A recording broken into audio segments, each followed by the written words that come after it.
welcome to this little overview on how amateurs can make positive contributions to the science of exoplanets.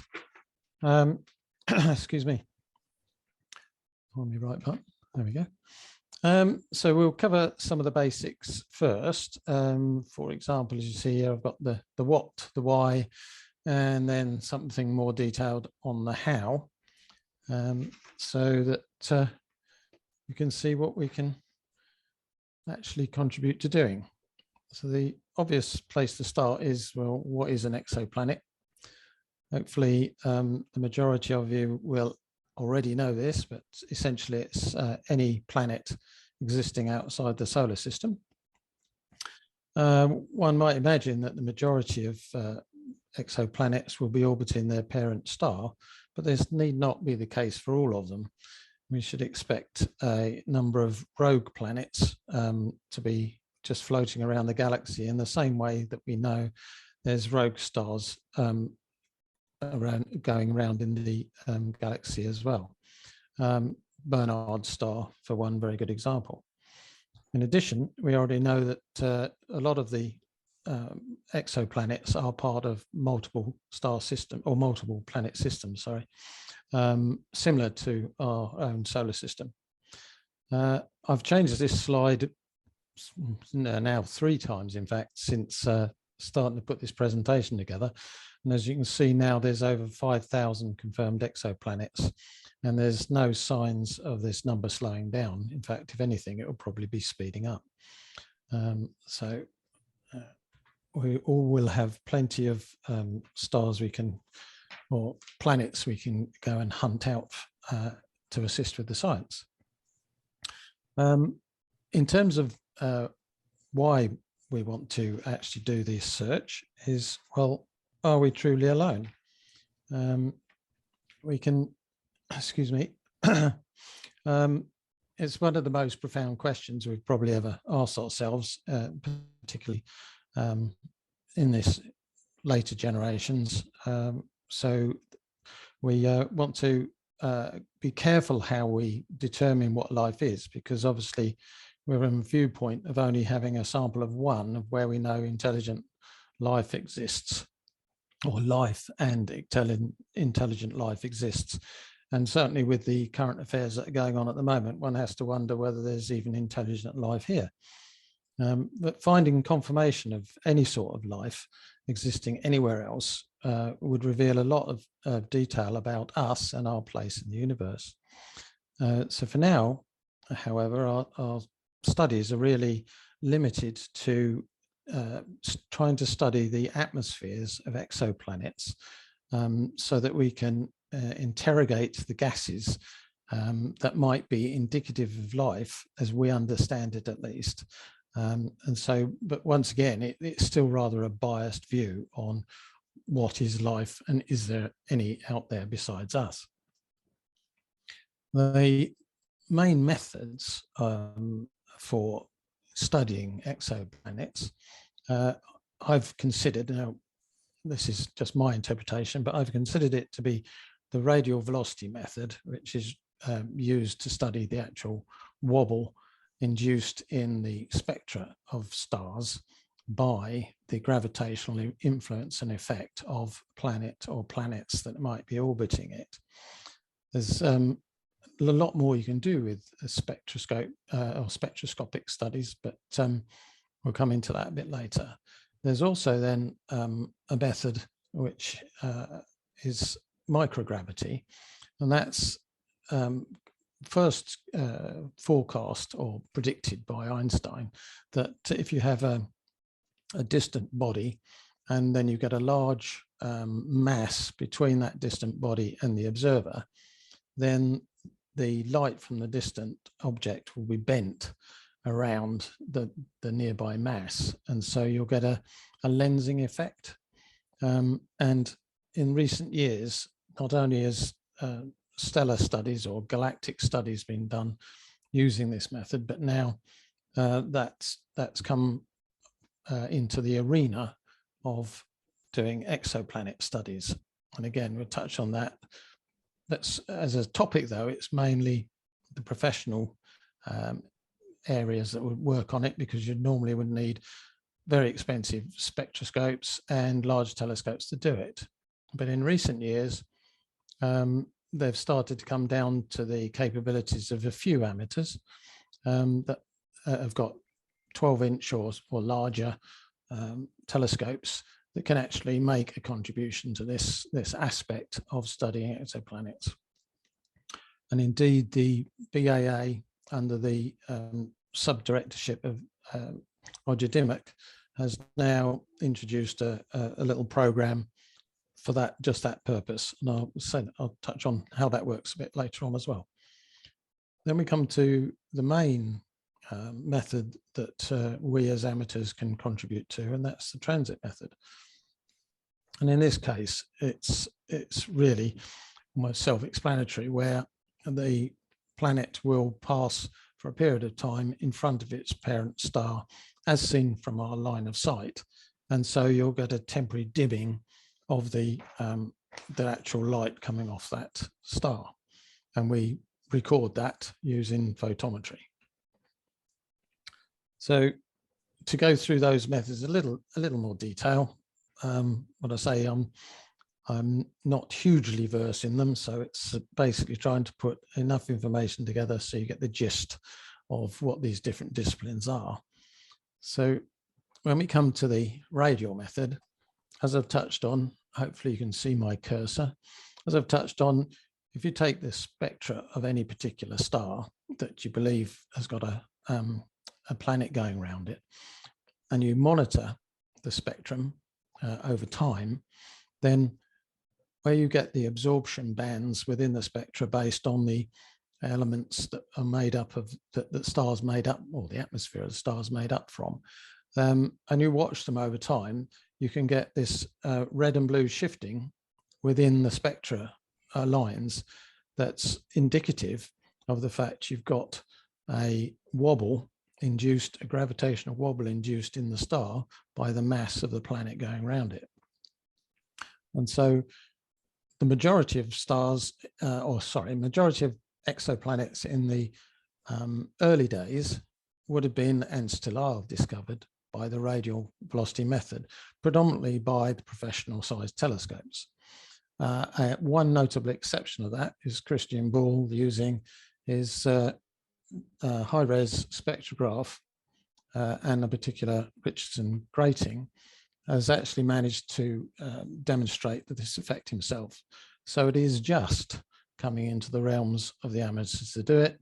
So as I know JBS is listening in this evening, that's perhaps something you might want to start taking a look at and see if you can come up with some results yourself, perhaps.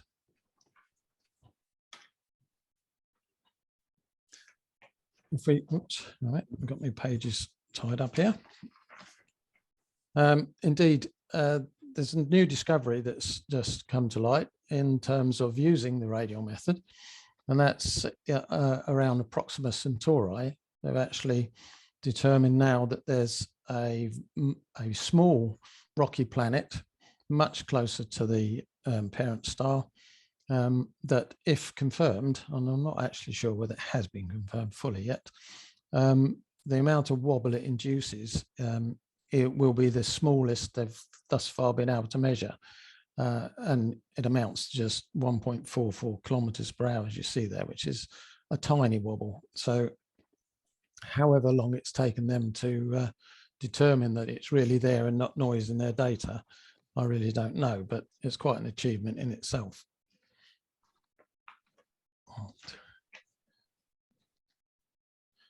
Right, so as I said before, there are other techniques you can use a spectroscope for, and these get a little bit more complicated by virtue of the amount of data or light that you're actually trying to smear out into a spectroscope, into a spectrograph, anyway, a spectrum, that's the word. So the first of these is the transmission method, which is based on the amount of light from the parent star that actually passes through the planet's atmosphere. And as a result, it will suffer absorption based on the chemical composition of the atmosphere itself. And that effect will be seen on the what is effectively a compound spectra of the overall stars. So it's only while you're getting the actual spectra for all of it, you're getting this mixture, if you will, of two types of spectrum based on the atmosphere of that planet. You then get reflective or reflection emissions, and whereby at the what's termed the secondary eclipse of the planet, where it's about to go around behind the parent star, you can actually get a reflection of some of the sunlight or starlight off that exoplanet's atmosphere directed towards the observer. And so again, with careful analysis of the spectra, they can deduce some of the characteristics of the atmosphere of the exoplanet.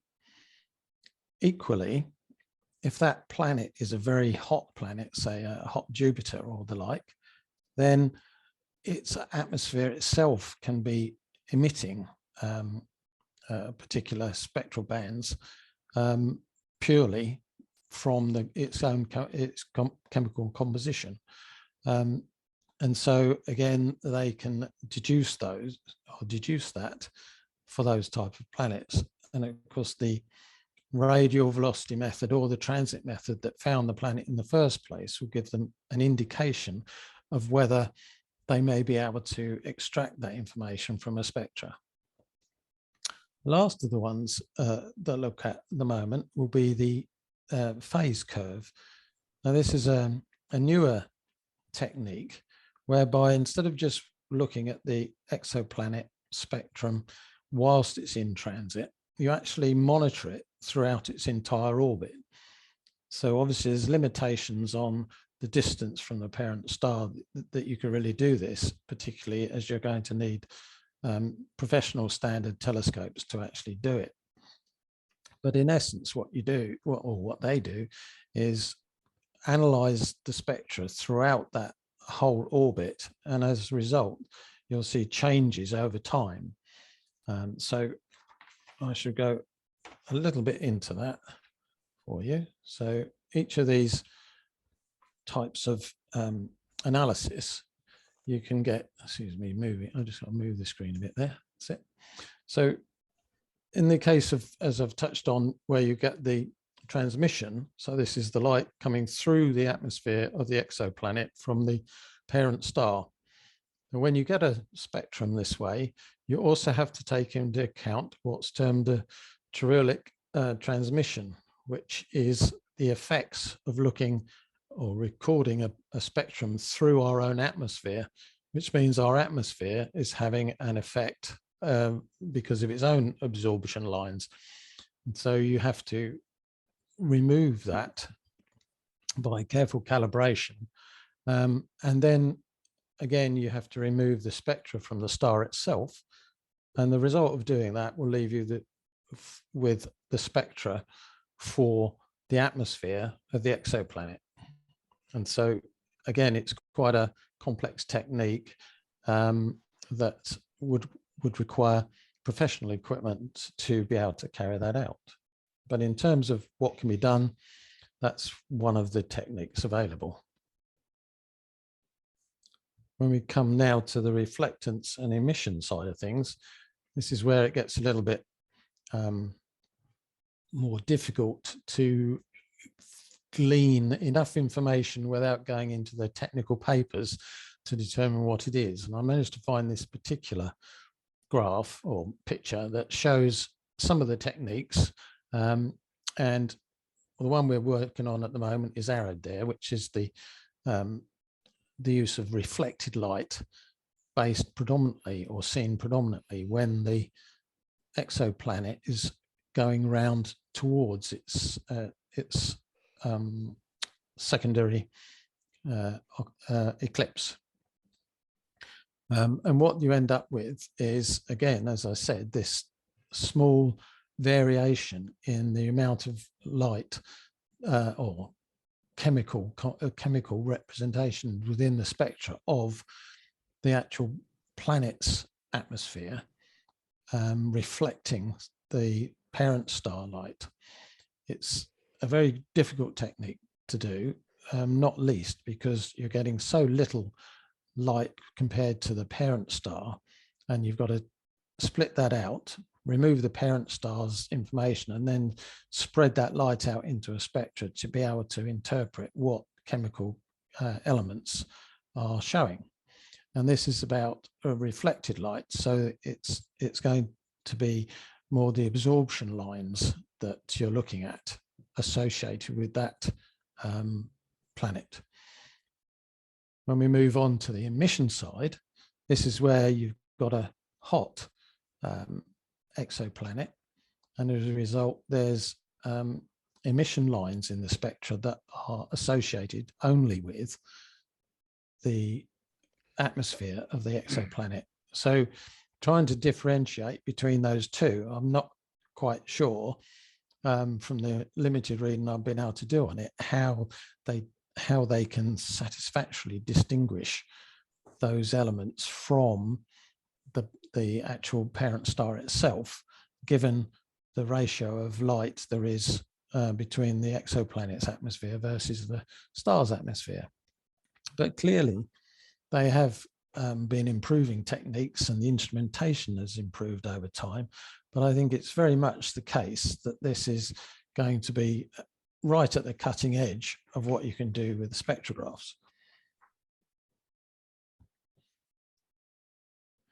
So the next one is, as I did touch on earlier, it's where you've got now a phase curve. So this time you are watching the entire orbital lifespan.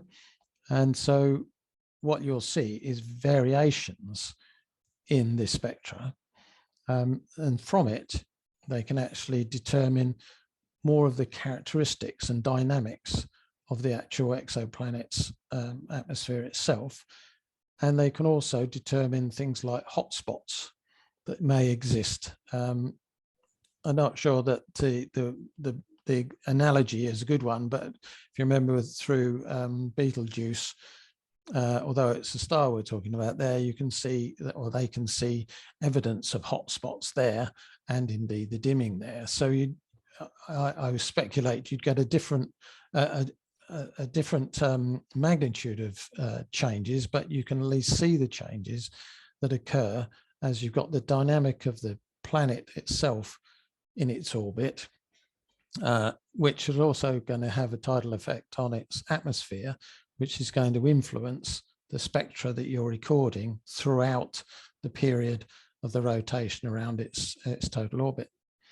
So I think it's predominantly just analysing the way the scatter occurs, and you can get the chemistry of the atmosphere, you can get the thermal structure of the atmosphere, and you can get the properties of any clouds within that atmosphere from this sort of technique.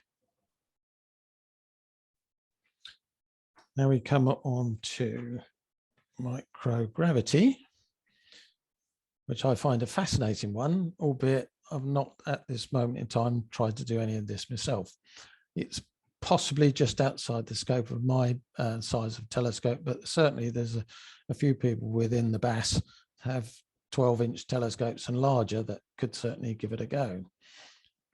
Now, many of you, I'm sure, from magazines like Astronomy Now, etc., will be familiar with seeing a gravitational lens of a distant galaxy caused by the large mass of either a single galaxy or a galaxy cluster that's within the line of sight to us.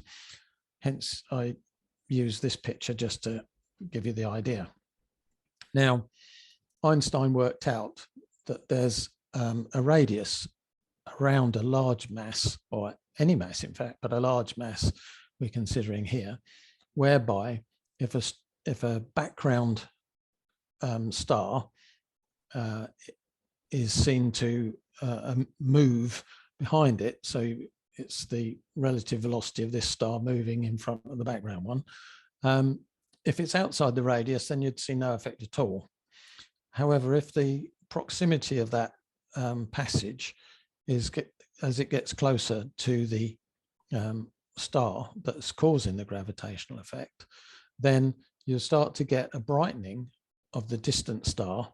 So these lines, the colors represent the same lines you've got on the graph here. Such that if it passes really close but doesn't actually eclipse, or isn't eclipsed or occulted, I should say, then you can have quite a considerable brightening of the background star as a result. Now, in terms of exoplanets, if this particular star has an exoplanet, then when you can take the combined gravitational effect, instead of getting a nice circular a radius of lensing, you get a weird pattern. And indeed, the summing effect can give you what's called caustics around it. So you can get effects whereby if you get this passing in front of a background star, you'd then get a rising spike in there as it touches one of these caustics. So you get a large rise and then a secondary one as it goes through. And in the case of the light blue line, it can get quite dramatic effects on it because of the compound effects of gravity between the parent star and the exoplanet. Now, that makes it look rather a complex pattern, but if I move on one to the next one, which is far easier and cleaner, the area of interest that as I said, Roger Dimmock through the BAA is now trying to get amateurs involved in, is when the professionals determine that a star they know to have an exoplanet is likely to pass in front of a more distant light source, then they are anticipating there might be a secondary spike on the brightening as the planet contributes to the gravitational effect of the light. And so you can have, as demonstrated here, about an 8 or more hours of this secondary effect. And it's that they're actually looking for as part of this BAA program. So as I touched on, that's something that we can think about starting to get involved in if you have something like a 12-inch or larger telescope. So I think that would be a good idea to give that a go. But obviously, like all these nights, we need clear nights before we can do any of this. So if we go on to the next. Okay, so on to the main part, if you will. So the transit method.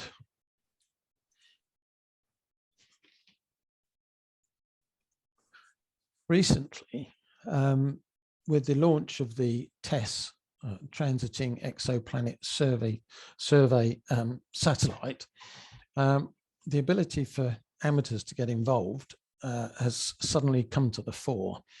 And so I think it's only right that as the TESS satellite has given us this opportunity, we should spend a few moments talking about the TESS satellite itself. This was launched a while ago and indeed is put into a stable orbit that I'll touch on in a minute. And basically it's 405mm lenses with an arrangement of CCDs such that in any orbit, it's covering a huge swathe of sky.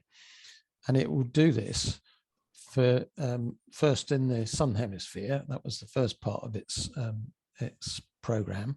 And now more recently in the Northern Hemisphere. But basically, it's looking at these vast swathe of sky repeatedly, such that it can spot the dipping of light associated with stars over an extended period of time. So you can basically detect the potential for exoplanet transits, but equally it will also be picking up binary star eclipses. So given that it's got a set program, but it has very large pixel size on the camera in order to cover such a large field of sky. So they basically need professional telescopes to then spend follow-up time to confirm these sightings. The trouble with that is professional telescopes have limited time and obviously cost an awful lot of money to spend time watching several hours of a time for a transit to confirm it's real or a false positive. And that's where the amateurs come in with a program typically like ExoClock that DSW got me involved in. But basically, amateurs have infinite amount of time by comparison, and there's a lot of us by comparison. And so citizen science programs have been set up to enable follow-up observations to be made to confirm the ephemeris of exoplanets using this transit method. So a little bit more for the techies amongst us. This is an image showing basically how the one of the 4 cameras, CCD, is set up. Now you'll see on the picture here, you've got a single chip that's apparently cut in half by the mask here. And what that actually is giving you is the 2048 imaging array and another 2048 frame storage. And the result of that means they can do a very high shutterless readout on each of the 4 areas, and then times that by 4. And so, as I said before, the actual pixel sizes are large, and as a result, each pixel is covering 21 arc seconds. So one of the downsides of that is you can have multiple stars being recorded on a single pixel. So if you have one of those stars is a variable, for argument's sake, then a single pixel will see over a period of time dips in the light, and that would trigger it or record it as a potential candidate for follow-up observations. Obviously, then the professional telescope would determine whether that's a true or a false. If it's a true one, then that goes into the list of candidates for confirmation and follow-up observations. And that's where we pick up and do those follow-up observations and fine-tune the ephemeris for those particular candidates. The net effect of that is that you end up with a catalogue of 1,000+ exoplanets that will be feeding into the ESA, future ESA satellites, one of which is the ARIEL satellite, and another one's called Twinkle. I'm not quite sure the details on Twinkle myself, as that's a newer one going in there, but the ARIEL satellite is destined to launch in 2029, and the job of that one will be explicitly doing analysis of the atmosphere spectroscopically of these exoplanets. Essential for that to be a success is that the ephemeris and thus the timings of the transits are very well known, such that satellite time and the fuel to maneuver it to look at these exoplanets isn't wasted. And that really is the driver for the ExoClock program that I'll come on to. Oh, I should add on this, as you can see from here, the actual passband of the cameras themselves is set predominantly in the red and upwards part of the spectrum. That means that when we're doing the observations through the atmosphere, because obviously we're ground-based, then that's why the optimum filter to use is red. They can compensate for the fact that you're not using red, but the ideal is you use red because it doesn't suffer from the atmospheric effects in the way the blue light does. A little bit about TESS's orbit and how it achieves this coverage. Basically, it's in a cislunar orbit, which quite simply means an orbit that's between the Earth and the Moon.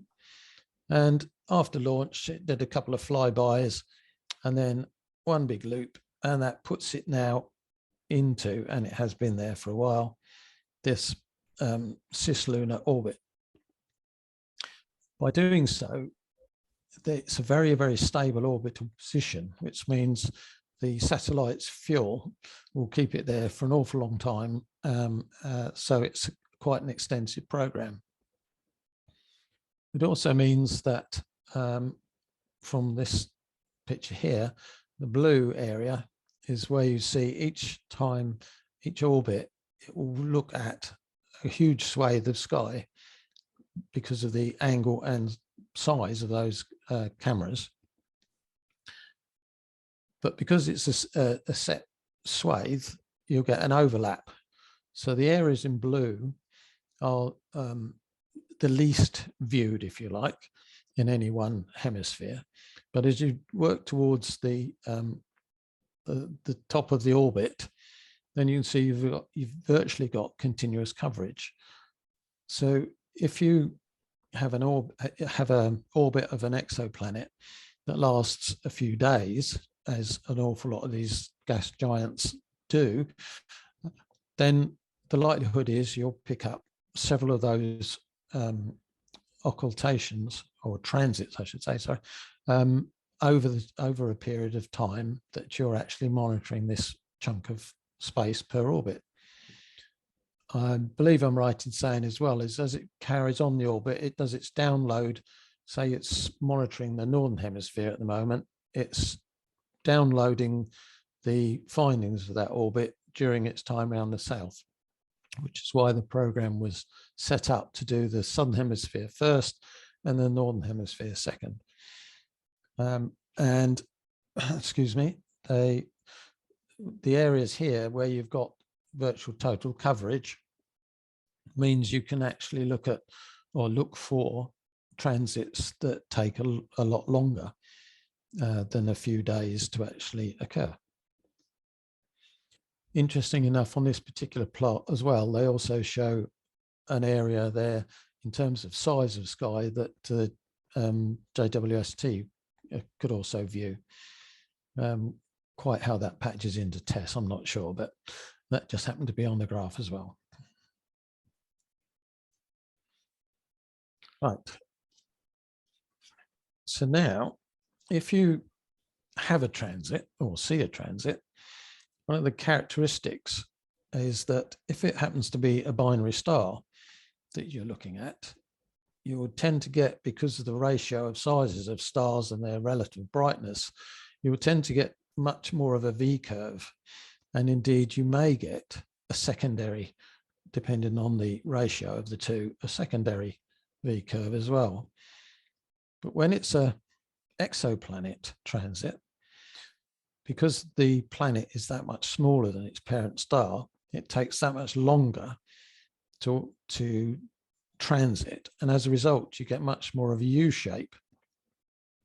So one of the benefits of this effect is that it's quite easy to distinguish between what is an exoplanet transit and what is a binary star occultation. There's one exception to that we actually had a exoplanet that Bob and myself were looking at recently that did have quite a V looking shape to it. But when you look at the other contributors' curves, it confirmed that no, indeed, it was an exoplanet that we're looking at.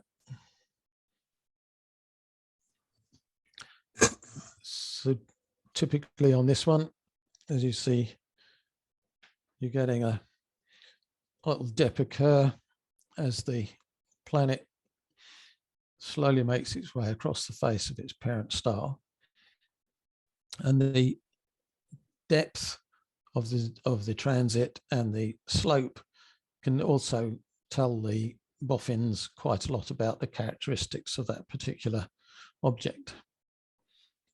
Likewise, you can, of course, have greatly different sized exoplanets, and so they will produce quite different transit dips.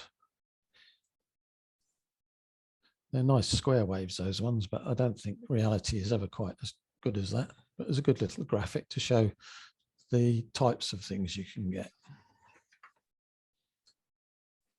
Now, as an example of real ones, is a selection of some of the light curves that I've been lucky enough to have published. And some of them, as will be noted, both this one and that one, don't necessarily need to have been full transits to still be acceptable and accepted into the publication, because they're still providing information about the particular transit and thus the parent planet relationships.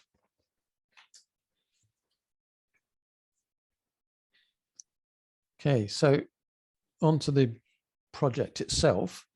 For those that would like to take part, and I'd encourage anybody with a 6-inch telescope or larger to at least give it a go. And people use digital SLRs as well as cooled cameras, be they CCD or CMOS cameras. So basically it's open to just about anybody that's got an imaging capability within the club itself. So the program basic website is what's called ExoWorld Spies. Don't ask me where that came from, but that's the name of it. And on that website, if you patch into 4 observers and then the software, that takes you on to encourage you to create your own profile and put your equipment profile in there, and then gives you a sequence of events to go through to enable you to capture first your transit and then how to analyze and submit it afterwards. These this presentation will be made available, and the links, for example, are live links, so anytime afterwards you can get to these sites just by using those links. So at the bottom of this particular page, I'd encourage you to just browse some of this information first, but when you scroll down this page, at the bottom is a link to the Exo space, and that's where that would take you to this particular introductory homepage.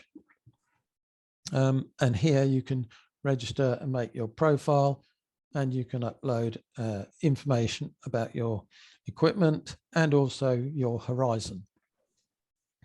Having done that, they provide you then via the My Schedule with a schedule of what exoplanets you'd be able to see with your equipment and when.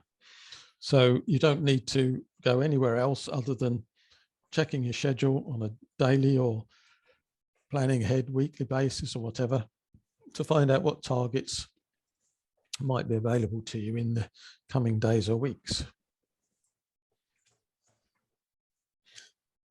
So as an example, under my profile, there's then, say, the profile and telescope pages, and you quite simply just fill it in. I appreciate it's not always easy to read these slides, but basically that's my profile. And my horizon, which in the westerly direction is pretty poor. And then you get a pretty little marker on a standard Google Maps of where exactly you are. One of the other things they request you do is to also add your author information, which is also on the drop down from your profile. And basically that's how you'd like your information to be presented in the professional papers that they issue 3 or 4 times a year. In fact, they've got the next paper is being finalized now. So that's ready for press, or very nearly ready for press.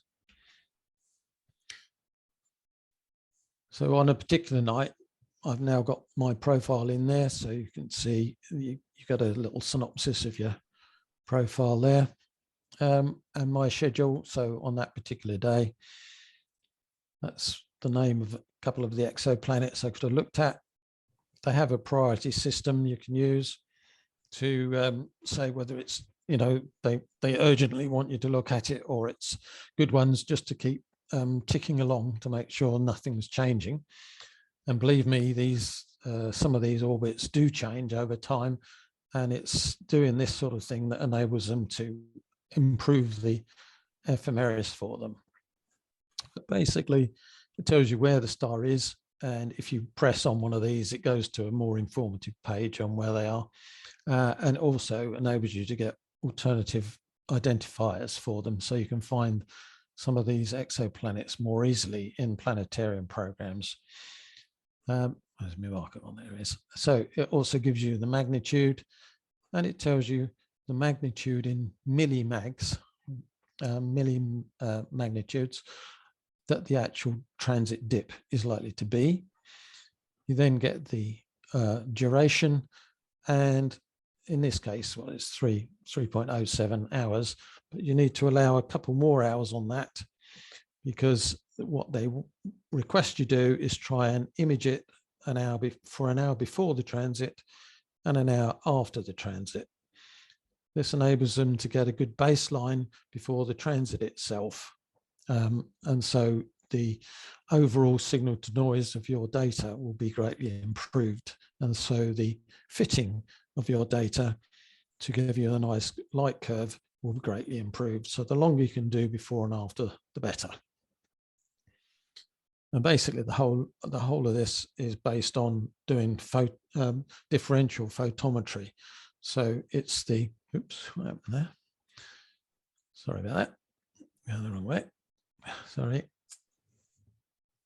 Touched my mouse when I didn't mean to. Right, so yes, so it's giving you differential photometry. So you're using a comparison star against your target star in order to determine how much of a transit dip you've actually recorded. So it doesn't really matter what application you use to do your image capture. In this case, for the slide here, I'm using SG Pro, but I say it can be anything.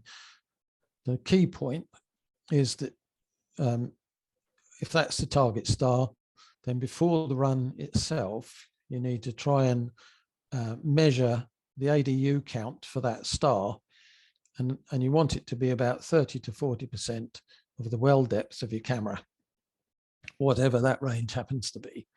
Reason for that is you're trying to keep it in the linear section of the sensor, and you want a reasonably good signal to noise ratio. So it doesn't matter about what's happening to the rest of the stars. It's based on what's happening on your target star. One of the nice features of SG Pro, and I'm not sure about other applications, is it has this little feature under the statistics, and that is it gives you a little square of 21 by 21 pixels, which means if you plonk your cursor right on there or magnify the view so you can work out or see exactly what ADU count you're getting on that star. So I find it extremely useful. Also in the, if I go back one, also in here on your schedule, you get some indication of how much of a change in brightness you might expect during the course of the transit because of moonlight and or the altitude that star is going to go through. And so, as I touched on here, if you've set your ADU count, you need to try and allow for whatever variation or increase or you're likely to see. And sometimes, you know, it can be quite high. You're likely to see on your results. And it gives you for the red filter, and it gives you for a clear or luminance filter as well. So then, based on the 3 or 4 hours you're going to be taking the images for, you basically take as many lights as it's going to need, and then you take flats, bias and darks, or in the case of CMOS, flat darks and normal darks. But unlike normal image gathering, you don't actually need a huge number of calibration frames. There in the manual, they say you only need 5 minimum. I tend to do somewhere 7, 11, somewhere like that. More than enough to actually achieve a good photometry from your results. Right, where are we? Okay, so in order to do the analysis, we then are suggested that you download this HOPS software. And that basically is an application that enables you to feed all your light frames and calibration frames into it, and it does a consistent method of analyzing and producing a fitting for your data. One of the things with it, it's written in Python, and so you have to have Python on your laptop or PC as well. If you've not got that, then I'd suggest you just run through exactly the sequence it gives you, and it all tickety-boos along nicely. If you happen to have Python, then as long as you've got the right global variables in your system, then it will pick them up and use it just the same. So either way, just need to have Python on your system. Also, the ExoClock program runs a Slack channel as a means of supporting a forum through which you can ask questions, you can do advances or modifications or bugs reports, anything like that. You can find out about doing further analysis, observation, questions. It's basically a support facility. It's a little bit clunky to use, but it's very handy to be on it if you're going to be in the program. Also, if you've got particular problems you're having with it, you're likely to get an answer quite quickly on there, because everybody within the program tends to submit or watch what's going on through the application or through the forum. So you'll get quicker answers than if you're on standard email. To get on this, you just need to send an email to one of the administrators, Angelos, and he'll patch you in to the Slack channel. Must admit, it always sounds worse than it actually is. Right, so if you've got yourself onto the HOPS program, the first thing to do, which unfortunately the numbering system that they give you would imply you start over here, but the first thing you need to do is actually put in your HOPS profile, which isn't picked up from the website one, so you have to plug it all in again, which is a bit of a drag. But that profile will be automatically fed across into the analysis itself. So that's how the ownership of who provided the light curves is actually displayed. It comes from having this particular profile populated. Once you've done that, then you quite simply go through each of these steps, and the bit across the right will tell you that what you've done and what you need to do next. But essentially you start by selecting your data and your target. In other words, where your frames are that you imaged during the night. So in this case, I was imaging a particular exoplanet, and that was its host star. Hopefully I'm giving you long enough to read some of the words on here. If not, do please shout and we can go back to them afterwards. Okay, so this is the first page from selecting your data and target. So you choose the directory in which you've got your light frames, and what they do request is you put your light frames and your calibration frames into the same folder. They also request that your calibration frames don't contain the name of the target, otherwise it gets itself a bit confused. And it's another good reason for not taking too many calibration frames, because if you run SG Pro, then you'll have to take target name out of your calibration file names. So in this case, we've got a target. Basically putting in a short name for it, it'll identify it from the directory. So in this case, it found 115 files that had the start of my target name in, and then I did 5 of each of the calibration frames. In the main, most of the amateur telescope applications will use the start time of exposure, or have a keyword that's very similar to exposure, or and the same for date of observation. So they're the standard keywords that you'll find in your FITS header. If they're not, then when you generate your profile in HOPS, you just put what your keyword is that your application puts into your headers, and then this app will pick it up. You specify whether your exposures are representing the start time or mid time, and then you choose from the list that pressing that button takes you to. You choose your actual target. That can be done either by the target name or by the location, or it will pick it up if you happen to have your target slap bang in the middle of your frame. It's a pretty fair bet it'll identify it itself. And then from your profile, it populates this part. The thing you have to remember to do is check that you've got the right filter, however. So having got OKs all the way down the line, save and proceed, and it will roar away, and it will go through your reduction or data reduction.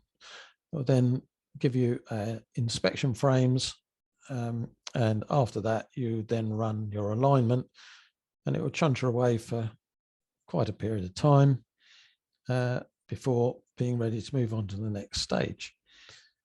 I would stress that in the inspection frame bit, you'll have a picture that's something like this one. Gives you the trend of how the sky conditions went over the night. And if you see really odd outliners, you can delete them at this time, so it won't include them in the analysis. And this one is giving you the point spread function. So you can see I had quite a scatter on mine on that particular day. But basically, this is just a facility for getting rid of any obvious bad frames that you hadn't eliminated beforehand. Once you've gone through those 3 steps, you are presented with this photometry page. And here's where you select your target by double clicking. It will then populate here, and what you're then needing to do is to select a radius around it. So you can zoom in on this by using your mouse wheel. You select the red circle round your star so that you've got a little bit of an annulus around it, so you get good photometric reading of that one light source. And you then go on and select a number, minimum of 1, comparison stars. Ideally, they will be of a similar flux or brightness to your target. What the squares are showing you on here is this particular feature tells you that they're within 30% of the same flux as the target is. So it gives you the sort of forecast, if you will, of what might be reasonable comparison stars to use. Once you've done that, you would press run photometry, and away it would go. One of the issues with this, however, is they like you not to use variable stars as comparison stars. Otherwise, it tends to throw the numbers somewhat. So one of the places you can establish whether your choice of comparisons are going to be a variable or not is through the AAVSO, which is the Amateur Association of Variable Star Observers, if I get that correct. And they provide a nice little facility when you go to their site to download what they call setplot. And this is a little application. You tick all the boxes for the catalogues to use, put in the name of your star, your target star, parent star name, and or the lat long of it if you don't know or if it doesn't recognize the name, the field of view you've got, and the limiting magnitude of the star you want. And it gives you a nice little plot.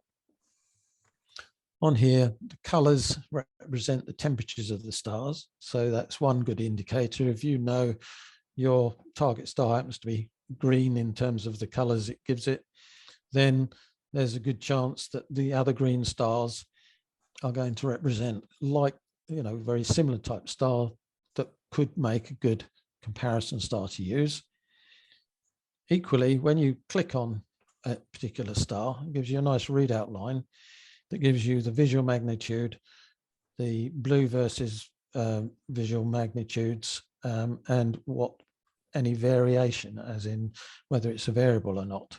And so you can check the comparison stars you might want to use to make sure they're going to be good ones. So that's a handy facility to have if your planetarium program doesn't give you that information to start with. Okay, so coming back to where we were, you've checked your comparison star. So in this case, I just chose one. I've set the aperture to be where I want it, and then I would run photometry. Net effect of that is it goes through all your individual frames, and so you'd see this sort of picture dynamically changing as it slowly produces these plots for your comparison stars. Now, in this case, I've got a mismatch because my example's using 4 comparison stars, whereas I've only shown 1 there. So you'll have to forgive me that. In this case, what it's doing is subtracting each from each other. So they're all giving you a comparison of the amount of light it's recorded for each of those stars, including the target star. There's my marking on. There it is. So once it's done, once it's finished that, you can get a rough idea of how scattered these charts are compared to your main one to decide whether your comparison stars are good ones or bad ones. Once that's finished, you press proceed to the fitting menu. So it takes an awful lot longer to explain all this than it does to actually do it. But anyway, right. So it'll then come up with a fitting. So in this case, it's showing you the expected result in the light blue, what my actual result was in the red, and the scatter of my plots as it goes through each of the frames. It's decided that I've still got a couple of outliners, so it's shown those in red and hasn't included them in the analysis. But what we're looking for here is that you've got an expected ratio of the planet to the star size, and you're looking to get numbers that are very close to that, which is a good sign that your analysis is working well. Also, you're looking for the standard deviation on your residuals. So we're playing with statistics here. That you've got a reasonably low number there, the lower the better. And that the O minus C, which is the observed minus the calculated time for the mid-transit point, is reasonable. And in this case, it's within a couple of minutes, so it's not too bad at all. And so at that point in time, you can submit your findings without having to go on to do any finer fitting. So this bit here, you don't actually have to do. But if I go back to there, once this run is done, each time you run it, and it may be an iterative process you need to do. If you're not getting a good fit, you may have to go back and choose different comparison stars if the thing's way off the mark. But each time you run this, it will actually produce, going forward again, it'll actually produce a different sequentially numbered version of the photometry folder. And it's in that folder that it has the photometry aperture or photometry Gaussian text files, and it's those files, the text files, that are actually being used to produce the curve. And it's the one of those that you think is okay. So in this case, this one, it's that you'd upload online once you get to this point. If you choose to do a finer fit, which takes longer, you'd get a diagram that's something like that one. And the only difference there is one is a quick fit, and this particular one uses a much more complex Markov chain Monte Carlo algorithm to do the fitting. And so all those familiar with statistics will, I'm sure, be familiar with that. But if you're not, I can explain it. I can see or hear everybody's eyes closing at this point in time. So assuming now you're ready to upload your information, you go back to the ExoClock main or ExoClock space web page, and up at the top under that tab there's a submit observers or upload observers observations. Gives you a form to fill in, of which I've represented here. You choose your telescope. You may have more than one equipment fit if you're lucky enough, so you'd get a drop down there to choose from. I only have the one, so that's not a problem. Here's where you choose that file. So you'd go to your directory and pull out that photometry aperture text file, fill it in there. From the drop down, you'd select your target. Generally speaking, these two are at their defaults anyway, as is that one. You then go on to the filter. So ideally, it's a red filter. You put in your exposure time in seconds, and then it does, or it has the option of 3 different types of detrending, which basically takes into account the changes in the sky over the period of time of your observation, but air mass is the ideal. If there's more than one of you working on doing observations, then you'd give each other your credits in there. On the last field, basically you'd put anything you need to add about sky conditions. The moon was too bright, you know, you had a meridian flip halfway through, or the seeing was awful, anything like that. And these are for information only. They wouldn't end up in anything that's published, but it's really just helps the guys do their subsequent analysis. And once you got to that point, you then upload, where's my marker? What is it? You upload your observation. It's quite slow in getting online with that, but once it's done it, if you go under my profile, you'll then see from the drop down are my observations. This gives you a nice spread of what you've done in terms of how many have been accepted. Also, if you've just uploaded but haven't submitted them, they'd appear there. And then once you've submitted, waiting for their approval or rejection, it sits in that location. If they do reject it, it would come back up the top and you'd get an email saying, can you have another go, please? So you'd go around the buoy of picking new comparison stars or adjusting the aperture, and then go around the buoy again. And so basically that's the full sequence. And for those that are still awake and still have some level of sanity left, that concludes this demonstration for you. So if you've got any questions, basically I'm open to questions where I can answer them. But this particular chart's quite good because it shows you roughly what distribution of exoplanets by what method they've been discovered. Thank you. Well, thank you, Dave. That was thank you very much. Very informative. I was just going to make one comment on that very last section with the upload. Yeah, it's obviously Dave's very. You know, I'm a recent newcomer to this. sorry, I lost with a recent newcomer to this, and I've made a couple of submissions with Dave's help.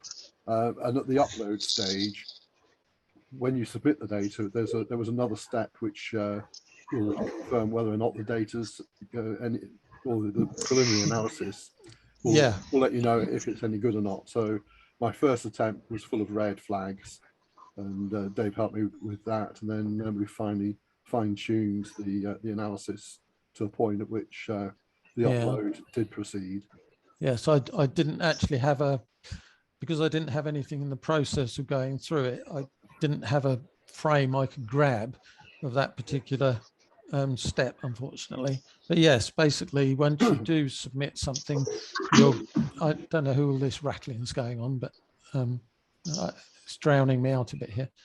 But basically, you'll get a plot shown, and you'll have for each of these the RS, RP over RS, the OC, you'll get a blue if it's blue text saying how good it is, or you get green text saying it's not as good as it could be, so try these things to improve it, or you'll get red text saying that's really not good enough, can you have another go?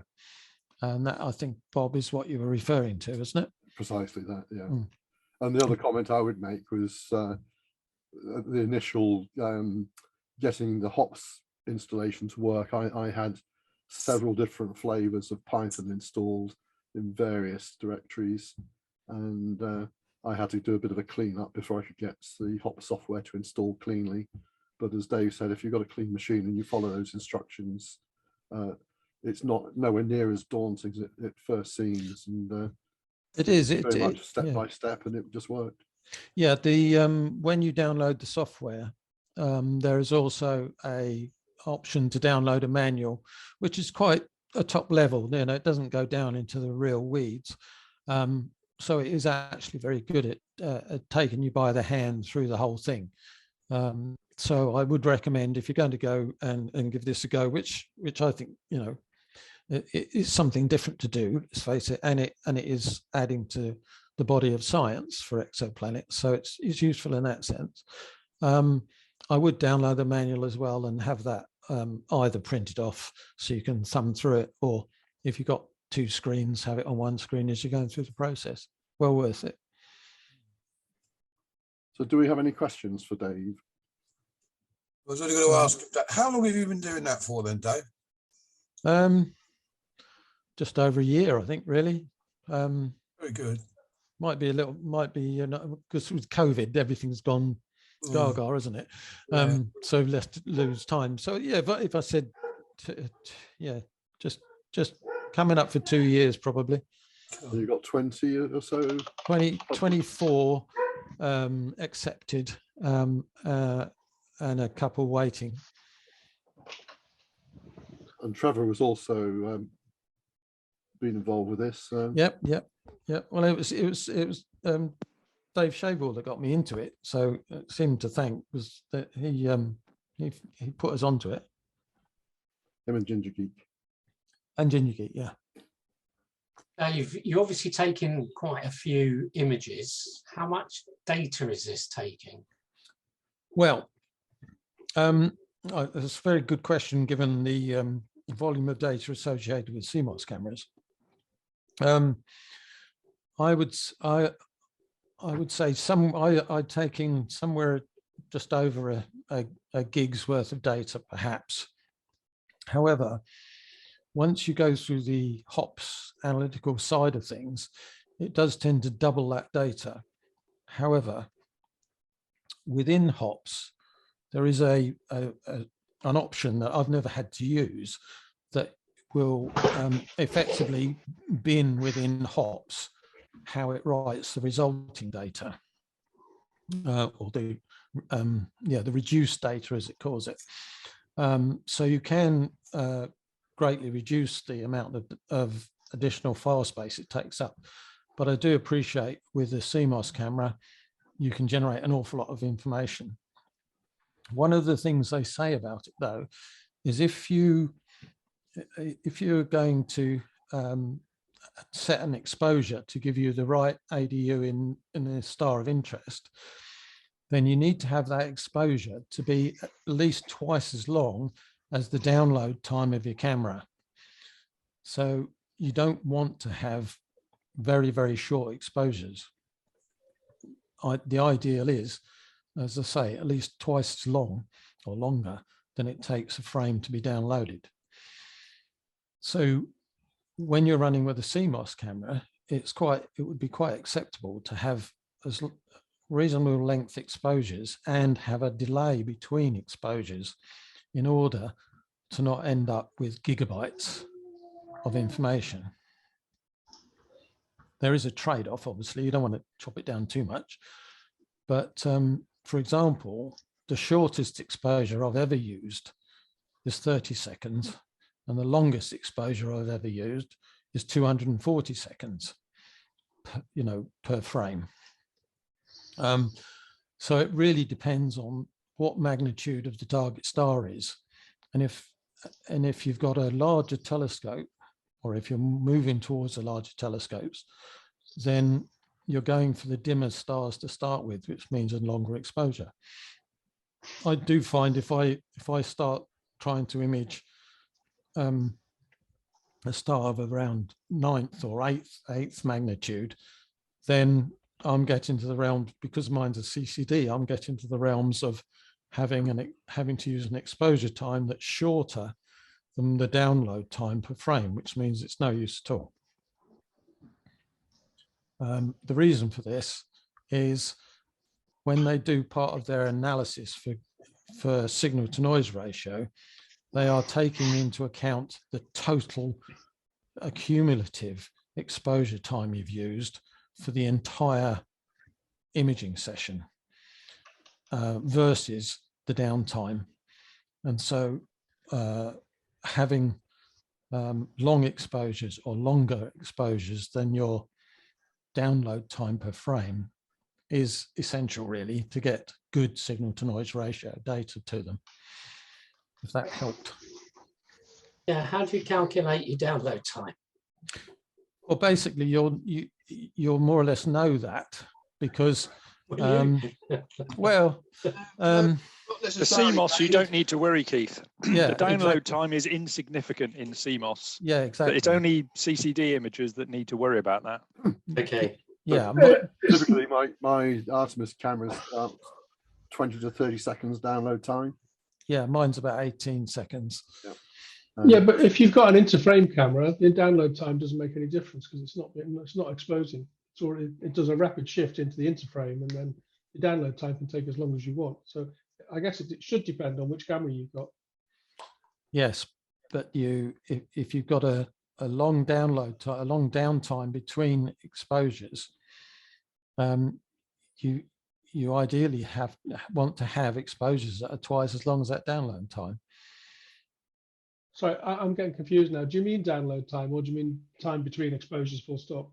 Well, it's the time between exposures, in the sense that what they're interested in is having as much exposure time over the session as they can.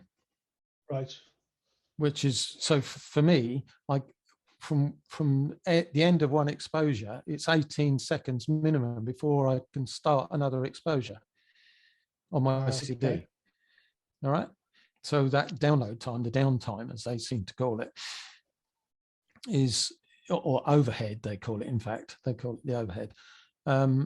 So basically, I need to have exposures that are greater than 18 seconds. Okay. Anything shorter than that, and over the duration, I'm going to have very little exposure time compared to downtime, which means I'm going to have an awful overall signal to noise ratio. That's how they seem to work it. They work it on the overall exposure time versus the hours of the transit plus the 2 hours quiescent. Interesting. Yeah. So they're not interested in individual exposure time. It's the overall accumulative exposure time. Yeah. Yeah, so I get it. I'm just not quite sure I understand why. Well, if you can take continuous exposures and have effectively no download time, so for example, if you've got the curve as you've shown and you take continuous images, let's assume your images are stupendously high signal to noise. It doesn't matter, but the more points you take across that curve, the better resolution you've got, as long as your noise is within the photometric differences. Yeah. So that's great, but if you take less images, it doesn't matter as long as you take enough to be able to characterize the curve. So in other words, what you could take is a short image every minute or so, as long as you've got enough to characterize the curve. But your signal to noise would still be sufficiently high to be able to say I've got an accurate photometric measurement. They would still, I think they would still say your residual scatter would be greater. So your signal to noise would not be as good because you've got less exposures within that total time. Okay. So although you'd be able to fit the curve, the error bars on it would be a lot bigger. So would I be right in? Sorry, John. Yep. Would I be right in thinking then that if you have more exposure time, then you either have more points, and more points, even if they're quite scattered, if you've got more points, you've got a better chance of fitting an accurate line to those points, or you've got more exposure time per point, in which case you get less scatter. But either way, that would explain why they want very little downtime, because the two effects would kind of cancel. Yeah, because what they're using this. As I say, I'm bad at maths. I'm even worse at statistics. But what they're using is this Markov chain Monte Carlo method, and what that is, it's a way of working out. If I can find the right piece of paper, I can read out what it means. If you bear with me a couple of seconds, talk amongst yourselves, as they say. So the equivalent would be like taking an image on a very, very small pixeled camera, and each pixel will give you a very noisy value. But the total noise in the image would be no different than a camera that had really large pixels, because statistically you can still extract the same amount of information. Yeah. So what say the actual Markov chain method is used to approximate the posterior distribution of a parameter of interest by random sampling in a probabilistic space. And the posterior distribution means a prior distribution plus the likelihood function of new evidence, in other words, for new. So they're not just working on a least squares type fit. They're working on all the other observations they've had, giving you a forecast of what you're expecting in order to probabilistically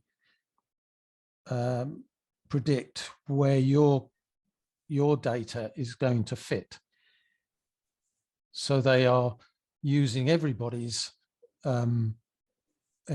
data to assess your data. Does that make sense? So it's not just saying, take your data and have no prior knowledge and do a fit on it.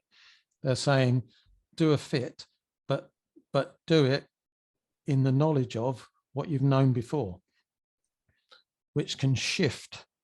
It can have the effect of shifting the end result of a fitting. towards or biased by everything they've seen before. And from that, they can forecast or model, as they term it. They can model where they're seeing deviations in the orbital parameters, so they can see when there's drift starting to occur within the data for an exoplanet's orbit. And the more observations that come in, the more they can say that's a true shift or it's a false positive. So it's using everybody's data to assess everybody else's data, which is part of what you're seeing when you're on that little chart there. They're assessing, they're subtracting everybody's from every, each of these comparison styles data from each other. It's that type of analytical study they're doing.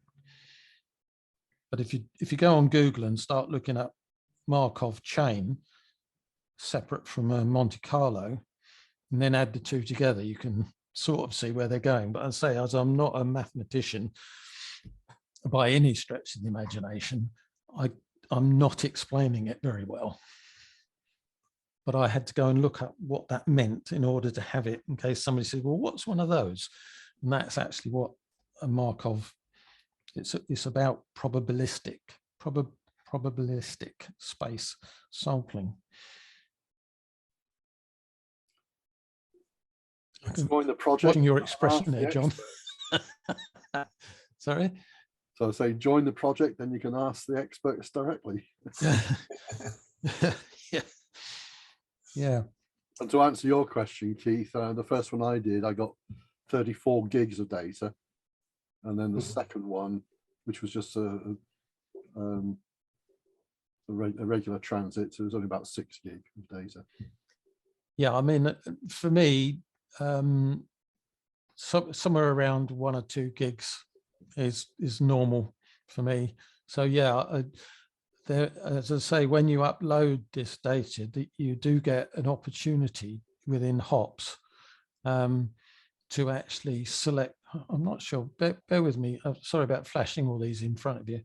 I go back to the one that shows. As well is you're not uploading your raw data. You're just uploading that text file of the HOPS analysis. Yeah. At the end, they're only taking the text file. They're not taking all your data at all.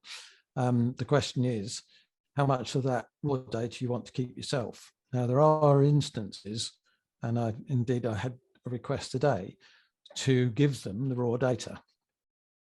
That tends to be on problematic ones. If you've got a good fit and the residuals are low, then generally speaking, that's it. You can keep as little or as much of it as you wish.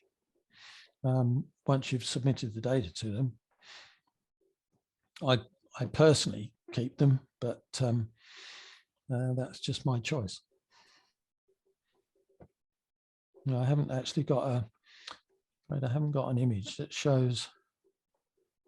No, I haven't got one that shows that particular picture. But there's when you're doing the analysis in HOPS, it does give you the choice to do what it terms binning on the reduction data. So instead of doubling the size of your files, it leaves them at the same size.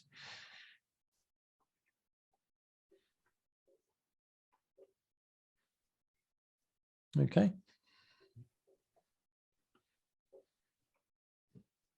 Anybody else got questions? Well, if we got no further questions, we show our usual appreciation for Dave.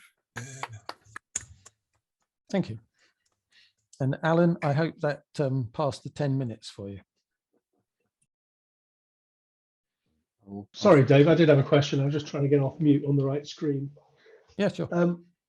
The key one of the key questions that I was interested in was the list of, or the forecast of exoplanets. Yeah. Occurrences that you get as part of your profile.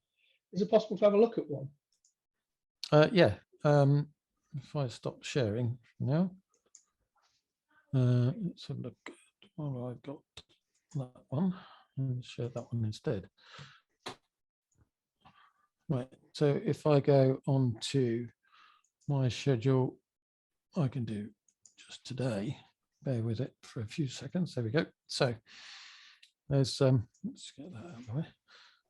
There's my list for today. And that's just for today. Yep, that's just today's. Okay. So what it's giving you is these are UT time. Now you can tweak it to make it summertime, but I just leave it all in UT myself. So basically it's saying for me, because of my horizon, or because of the actual time of twilight, if it shows red, that means you're unlikely to be able to see it right at the beginning. So within that first hour, I'm not going to be able to start a complete hour. Mm-hmm. Then, so ideally I want to start sometime between, 20:02 and 21:02, as soon as I can find it. Then that's the start of the transit. So that's the start of your dip. That's the forecast of mid-transit time, end of transit time, and then running for another hour after that, ideally, to give you your questions again. So in this particular case, because I know I can't start right at the beginning, I would try and extend that time at the end, if practical to do so. And again, you've got a similar thing the other way around on these later ones. And do you get this in any easy, can you get this in CSV format, for example, or some other download that you can say, you can then filter, sort, and then plot it, schedule?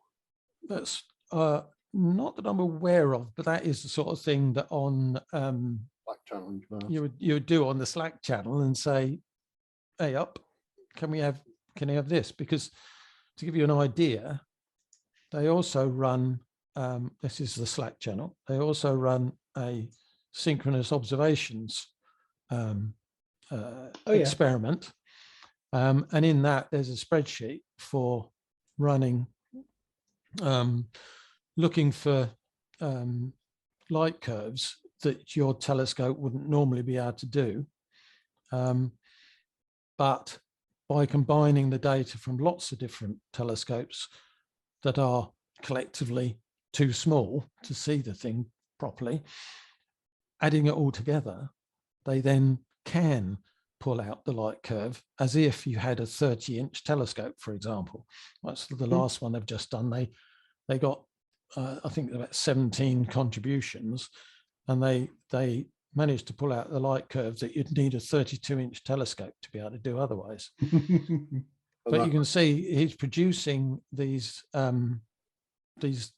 scripts based on a CSV type format. So I don't think it's going to be too difficult to do. All right. Okay, no, that's great. And for comparison with Dave's, I've just looked at my schedule and I can only see the first two on that list. And that obviously would be dictated by my Horizon file. Yeah. There is one other thing, Bob, because Dave and I compared observation lists when I first started, and I've got a bigger scope and a better horizon all round than Dave, and yet he had one that I didn't. Oh, right. So I logged onto them and said onto one of their Zoom calls and said, how can that possibly be? And they said, well, the thing we don't tell you is that we also limit your schedule based on your level of experience. Right. Okay. Yeah. So they clip your schedule until you've got about 5 or more accepted by them, and then they will loosen the shackles a bit and give you a few more challenging targets to look at. Okay. Understood. That wasn't at all obvious to it, and they don't advertise that, but it was only because we compared notes, and I thought, well, that's odd. Yeah. The other thing sorry, gone. Sorry, I was going to say, for those that use Nina, there is a plugin for this that brings all this information straight into Nina for you. Yeah. That's a very good point, actually. The other thing, when you get one of these schedules, having a star name like Qatar 6b, there's very few planetarium programs that's actually going to have that available, that you've also driving your kit with. If you select any one of those links, this is where I go into slow mode, right. This gives you an indication of all the data that they've actually recorded for this one. So you can see they've had a few examples there, but it is one that at the moment, the gray area is showing you the uncertainty that exists for how accurate that transit ephemeris is at the moment. And they want it to be inside that blue oval, which means ideally they want lots more observations on this one. But when you get onto this page, if you then press again the Sinbad, this is now a Sinbad ID for it, it puts you onto another page in the Sinbad application. And a little bit further down, you'll see other identifiers for the parent star. So in this case, virtually every planetarium program will have the TYC number for what is Qatar 6.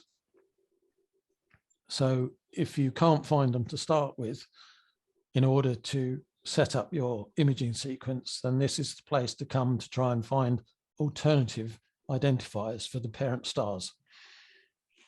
I didn't go down to this level in my slides, otherwise we'd still be going now. So what I am quite happy to do, though, if anybody does want to take this up, as indeed Bob and Trevor have done as well, is I'm quite happy to have a little private Zoom sessions or things like that and go through this sort of thing. But it would put you into a coma trying to put all of this lot into one slide presentation. No, thank you. That's very helpful. The easiest thing I do is just set up an SG Pro session, and I just copy the RAN deck off this page and put in the name of the star as the target. So because I don't run my session through a planetarium at all, so I just tell SG Pro the RAN deck, and then just hit go to plate solve and start imaging. Yeah, I think the hardest part afterwards is making sure when you're actually going to do the photometry bit that you identify the correct star as being the target star in the resulting field of view. That's the only tricky bit. And again, with mine, I drove to the RAN deck, but again, having a full frame sensor, it was very much in the field of view, so I didn't have to do the plate solve. But as the challenge then was, as Dave said, identifying the target star. The first one we did was a bit of a challenge. The second one, because of the star field surrounding it, was a pretty easy find. Well, this is where this particular page, once you've gone, you start there, go through the name, go into the Sinbad, and then you can expand out and zoom in on the Sinbad, and you can see me here, on the Sinbad image to match your star field and thus identify the actual target star. So it's another method of getting there to make sure you're pointing at the right one. The other thing to remember, of course, is if you're other side of the meridian, then it's all upside down. So once you've gone past the meridian. The other thing that happens in HOPS is HOPS reads the sensor in the way the most professionals do, which tends to be the opposite way up to the way amateur imaging packages read the sensor, as in top left or bottom left. So HOPS tends to be upside down, but it does have the ability to flip so that you can make recognizing your star fields easier.